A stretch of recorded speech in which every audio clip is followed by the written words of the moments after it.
I'm very excited to do this video today because I think a lot of people are going to find it very helpful. I'm willing to bet this has probably happened to you. You spent all day, you have the song perfectly mixed, and then you render it down to like an MP3 or something, and you take it over to your car, and you listen back, and it just sounds like utter garbage. Trash. Sounds like crap. I know it's happened to me. It's happened to me so many times I don't even want to talk about it. But why does that happen? Why is it so good in the studio, and then when you go and take it outside and listen back in your car, why does it sound so bad? And that's what we're going to talk about in this video, and I'm also going to give you 3 tips for how to fix that. Hope you're doing amazingly today. My name is Bobby Balo. I'm the mixing and mastering engineer at Raytown Productions, and I help music creators and bedroom producers make better sounding music without needing any expensive gear or unnecessary plugins. Today I'm going to help you solve that problem you have of trying to get your mixes to translate when they sound awesome in the studio. But first, we need to understand why that's happening. And the crazy thing is, it might not have anything to do with your ability to mix music. It's probably due to something else. So if your mixes aren't translating and they sound great in the studio, there's a pretty good chance that you have a problem with your acoustic treatment in your studio. If that's the case, you have basically 2 different options to choose from. One is you can mix in headphones, and that sounds crazy, but there's a lot of top mixing and mastering engineers out there that do everything with headphones. They just don't tell anybody about it. It definitely can be done. I've personally mixed and mastered music just using headphones and did shootouts with me mixing on my studio monitors in this acoustically treated studio. And guess what? They both sounded really good. You just have to do different things, and we're going to get into that in a little bit. If you already spent like $5,000 on some totally sweet studio monitors, that's cool too. You could still use them, but you need to acoustically treat your room or do a better job of treating it. The number one problem that I see with home studio owners when they think that they've acoustically treated their room is that they've just put up that foam, that egg carton foam stuff all over the walls. That is not acoustically treating your room. The issue with that stuff on the wall is that it doesn't really absorb much below about 600 hertz. So your mid-range and your bass frequencies are pretty much unaffected by it at all. And at the same time, it's drawing out all the high frequencies so they're not bouncing around your room, which makes you think that you have a better sounding studio. In reality, the low end is just a total mess. If you're a DIY kind of person, you can make your own acoustic panels. I did that in my studio, and it worked really well and was significantly cheaper.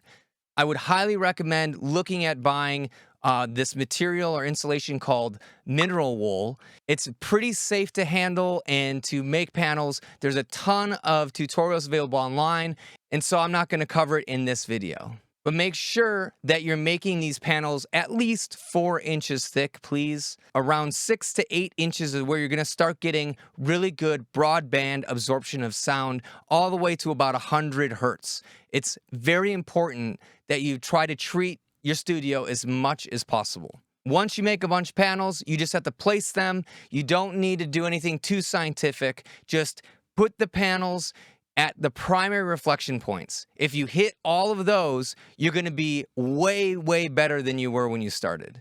So to find the primary reflection points, just have a friend hold a mirror along the wall and then sit in your listening position and then look as they move the mirror along the wall, and wherever you can see your studio speakers, then you need to put a acoustic panel there. And just make sure that the panel is ear height at your listening position. Otherwise, it's not going to help you much. So if you want a cheat code for this, basically, you're going to have acoustic panels on both left and right sides, behind your studio monitors, and also behind you.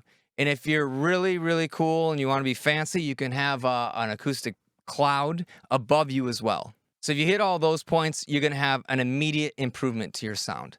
And of course, if you can add bass traps in the corners, that's icing on the cake. And if you're not much of a DIY person, you can always just buy acoustic panels. I have a few of them listed in the description that are relatively cheap, but still do a decent job. So my second tip for helping you get your music to translate is to use some sort of EQ correction software. So IK Multimedia has something like this. They have what's called the ARC 3 system. And SonarWorks is another company. I actually use their product because I can not only EQ correct my speakers, but they also have built-in headphone profiles that'll make my headphones completely flat. And when you use something like this, it sounds crazy at first, and you're probably going to be highly skeptical, but it works so well. Now, this is not a substitution for acoustic treatment. This is something that you do in addition to the acoustic treatment. While it might help balance some frequencies, it's not going to fix any standing modes or any of these other technical acoustic things that happen in a complex listening environment like in our home studio. So check out some of that software. I will put links to both of those in the description. And the third tip that I have to help you get your music to translate better, and this is something that I often also forget to do occasionally, is to reference while you're mixing. What do I mean by reference? Songs that sound awesome in your car, you should be loading into your sessions and then listening to them as you're mixing to make sure that what you're doing sounds similar to what those awesome songs sound like. You basically use songs that you know sound awesome as a compass, as a guiding light to help you make mix decisions so that you're not doing anything too crazy. You might have some really weird acoustic problems in your room that you just don't notice, but they will also show up in those reference tracks. So regardless of how good your room is treated or untreated, just make a habit that every few minutes you're checking in with your reference to make sure that you're not doing anything crazy. So referencing is not only free to do, but it's going to make a huge difference when it comes to how well your songs translate. So if you've tried these things and things still aren't working, there is a fourth option that you can try, and that is trying to get personalized coaching. So if you want to go deeper into some of these topics like treating your room or how to get your mixes to translate or how to best master your music so that it sounds good on all the different streaming platforms, I can help you get there. I'm currently developing a series of courses that are designed to help home studio owners and music creators make amazing sounding music without needing any fancy equipment. I've been mixing and mastering music for over 15 years, and I've come up with a complete start to finish system for a lot of these common problems. These courses aren't available all the time, but they do open and close every few months. So if you want to be put on a waiting list to be notified when I open up the course again, I have a link in the description that'll take you right to that waitlist page. And as a bonus, you're going to get a weekly email from me that gives you a new tip, a new strategy to make your music sound amazing. Let me know which one of these tips you find the most helpful in the comments below. And I want to thank you again for your time and attention today. And I hope to see you in another video.